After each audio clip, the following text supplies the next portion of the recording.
was fun, man. We needed that then, bro. Yeah. It was pretty boring in our neck of the woods around, you know. It was the only way we could stay. It was the only excitement. You needed like something, like man. It was the only way we could have guaranteed smoke all summer long, right? That too, and a pocket full of dough. Yeah. Pocket full of dough and one for the bowl. Rolling in the faux dough, bo. Faux show. No pogo. Yeah. Now you just go to the dispensary and you pay too much money. I don't go. I go right out to my backyard. Dispenso. Fuck that. Yeah, right? Oh yeah, dude. Yeah, just grow that shit. Live off the land, bro. I mean, I go there sometimes because that's the name of the place too. It's my favorite place. Soul Bowl. Yeah. So, because it's all, everything in there is all outdoor, organic, sun grown. They don't, and it's a legit dispensary, but they don't fuck with indoor. Oh, really? Cool. Nope. They keep it all, and they only support the local growers around the triangle, from here to Humboldt. They will only keep it like that. They keep it tight. They don't want that, you know, indoor shit. They don't want that indoor. They don't want that chemicals. They're like, nah. We just want to keep it Emerald Triangle. real. So I can respect that. That's why I support them. All the other ones, they're on the bandwagon, you know. And it's not 100% organic if it's not sun grown. So even like indoor, we didn't use any chemicals. I'm like, it's artificial lighting. It's not pure organic because it has to be from the sun outdoor to be 100% organic. You know what I mean? So no matter whether people are like, yeah, it's indoor. Yeah, artificial light. Yeah, it wasn't grown with real light and real sun, so it's not.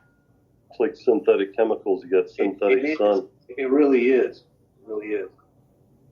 So. Yeah, that sounds good, man. Oh, so like this thing's tasty. So you're just saying no to the endo. Yeah. Man. Outdo or get out the dough. I know this newer generation, man. They're so lucky they grew up smoking this quality when we had to go through all that bullshit, that brick, that fucking garbo, and all the paranoia about those bricks of shit. Yeah, about it. A lot of stress. Yeah. These guys. Yeah, exactly. Anxiety over bullshit weed. Come on, compared. I mean, in the stuff back in the day, it wasn't bad, especially for the time at all. But we made sure that we always had the better than anybody else. Truly, we'd look for it. We were searching. Yeah.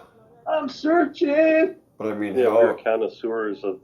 We were like wine con. We were like kind of like, wait a minute, this one's got we didn't even have to go. We didn't even have to hit up, the rib house owner.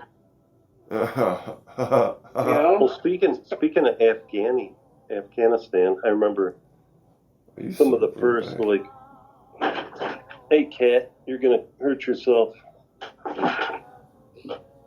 This cat's crazy, man. He just jumped up on the wall. He's gonna fucking you ain't seen crazy till you seen Charles Manson eating Fruit Loops on your front porch. Oh shit! Some of the first bud I ever smoked was, or not first, but the first like kind bud or like quality. Really good. It was like it was like a homegrown Afghan or something, or like and it had these. It just looked real nice because it's all bright green with like orange hairs and stuff, and I just remember being impressed. Well, with the higher quality, Back then, you had to know the hippies to get the good shit. Yeah, that's the and you had to know the dirty hippies to get the good shit. We drive from St. Charles to go see Jeremiah from Batavia. I don't know if you guys remember him. Oh yeah. Yeah, he would get some heady fucking shit. Yeah, Matt cruised with him out in Humboldt one time, right? Oh wow, really? Oh yeah. Yeah, so he had the flame. Yeah, and that's where they were getting it. They were getting it from Cali back then, from the hippies. So you had to know a motherfucker, and now it's everywhere. Like, okay, well, but those strains back in the day will still give a whoop ass on these new strains all day long. Some of them California oranges, some of them white widows back in the day. Yeah, they'll fucking put some of this shit to shame. All of it to shame almost. That's the thing. It was just like there seems to be a lot more indicas than sativas these days. Yeah. Or that seems to be the trend or the fashion is very indica. But it's weakening the strains because they keep, too much crossbreeding and interbreeding. They keep cloning it, yeah, and they're losing. You can't get a original strain anymore. I mean, who's got the seeds for it? I mean, fuck, dude, it's just hard. Maybe you'd have to go to Jamaica or Afghani to get the original, Afghanistan, because that's where Kush came from. Yeah, and that's why it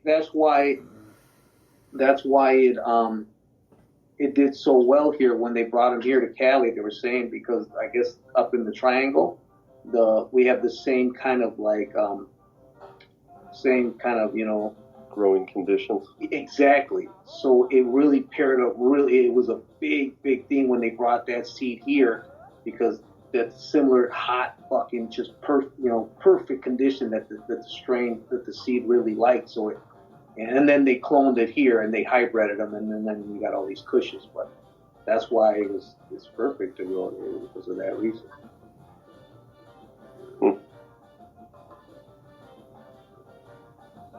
What you want, dog?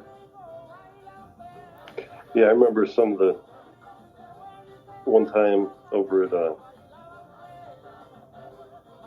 one kid went down to he was going to school in Colorado, down in Peonia, Colorado. Mm-hmm. Anyways, he brought back this bud. It was called P Bud, and we were hanging out with Oler King. And Snatchy was there. I mean, Nutche. Don't ever call him Snatchy again. Yeah. The Snatcher was fucking there. But, I think Matt gave him that name. Dude, Why don't you think Matt gave him that name? I remember smoking that, dude, and being just like complete body buzz, you know what I'm saying? Yeah, the best. Yeah, and I was like, wow, man, I never even smoked anything like that, dude. Just fucking... It threw me, man. I was like, just sitting there, like, holy fuck. Yeah. It's funny you say that. One time I came out here and I was at my dad. And the taste of it too, man. It was like nothing I ever tasted too. Like, it had this awesome flavor. But go ahead. I had some, one time I came out here and my dad was like, he had like 10 pounds in the garage, just on the ground. And he's like, yeah, go in there and take whatever you want. So I was just in there, and they were all like little bear claws. And it was just amazing. It wasn't hydro or anything, but it was from Mexico, but it was so fucking good, bro. It must have been just an original just strain. And I remember smoking it, and I swear, like you said, the whole body was buzzing. I felt like a zzz, like I was buzzing. I was like, whoa, dude, this stuff is like, to this day, I don't think I've ever smoked anything like that. It was that just good. It's like sativa style. Fucking got your rockin'. I'm telling you, bro, I've never, to this day, had seen, in the buds, they were like I swear they were like little balls and they were sticky, but it was all like, Mexican, I don't know what it was, but wherever it was from, dude, it was the shit. It was, and this was like 30 years ago. But yeah, well, they used to grow some bomb-ass stuff down there back in the day. This batch was straight from the border to Cali, like into a garage, like fresh as it gets, and it was it. But the best shit I ever got in Illinois was from Greg Bloom. Oh yeah, dude, that shit. Oh, dude, I don't remember how I hooked up with him or where. It might have been through one of you. I don't remember how I met him, but we were somewhere and he packed one up, and I was like, what the I was like, dude, I need your number. And he's like, yeah, man. He's like, I'll get you. And I was like, it was straight 400 a bag then. And it was White Widow, dude. Best shit I have to this day. I've never had anything like that straight. And he was growing. Yeah, I had a taste of that, man. My arms went Dude, numb. that White Widow was. That dude knew how to grow. Like he had a roommate. He was from Cali. This younger dude. Yeah. And he was the master green thumb that had this strain. And Greg was living with him. And then they had a blowout or something, and Greg tried to do it himself, and it was never the same. Never. He just did not know the secret to get it. Like that little that buddy of his, dude. Oh, dude, he was a master. He knew how to do it, man. He knew how to do it well. I was like, whoa. Yeah, that was some of the best stuff I've ever seen, Dude, honestly. I'm not kidding. I got friends that some people I was telling, they were like, dude, that is the best ever to this day. Yeah, it was like pure. It was a pure resin. Pure, dude. Yeah, it was so sticky, man. It was just it was so white. You'd get and it was like, yeah, it was just like white and frost. Just frost. You're like, what the fuck? Oh, dude, it was so good. Yeah, and as soon as you squished it, it just turned into like resin hash. Oh, yeah. And you would get the munchies like nobody's business. Dude, you would eat the whole fridge up. You would just get like so hungry off this strain, dude. It was hilarious. It was fucking funny shit. Yeah, that man, Greg Bloom, dude. That's like the best shit I ever like. I'm not lying, dude. Probably like top three, all day long. You know what I have to say? Hey, man! Everybody, let's go! Party time! Oh, yes! Scratching on your balls, scratching on your balls.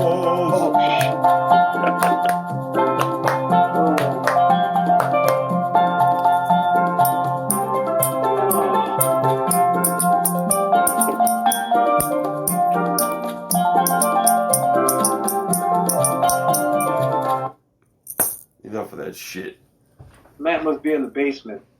In the basement? In the basement, Matt? No, I'm in my office, brother. Oh. Is that a 3-story house? Yeah, it will be. It's got an attic, but I'm on the first floor. No basement? Yeah, there's a basement. Then I'm on the first floor now, which has the kitchen, dining room, and the living room and the front entry. And then there's a stairway, and there's, I guess technically like 3 or 4 bedrooms up there, but it's a suite, and then Vaughn's room. So that's the second floor, and then there's an attic above that. Have you done a lot of work to that place? I've done some work. I'm still tackling the outside right now. I'm kind of like in the beginnings of getting that kind of painted up, and then I'm gonna finish out I want to finish out the attic and get the garage straightened out. Yeah. So. Dude, I think I want to build a house from scratch the day I'm ready to pull that trigger. That's cool. What do you think? Straight from the ground up, man. Yeah. Well, if I build a house, I would do cinder block and stucco. Cinder block, like for what? For like the foundation. The walls. Yeah. Really? Yeah. Is that expensive? No. They're like $1 a piece, dude. Yeah. That way, no. Then, no fire. Rotting, no mildew, no none of that shit, huh? Yeah. No. I mean, I'm sure fire can still damage it, but it's not going to burn down like a wood house. Yeah. And it's got solid walls, If someone shoots at it, it's not going to go through the wall. I definitely would want a stone house, all stone outside, kind of like castle rocks. Yeah, or you could do cinder block and then stucco over it on the outside and plaster the inside. That'd be dope. in somewhere like Cali, you could do it, you know.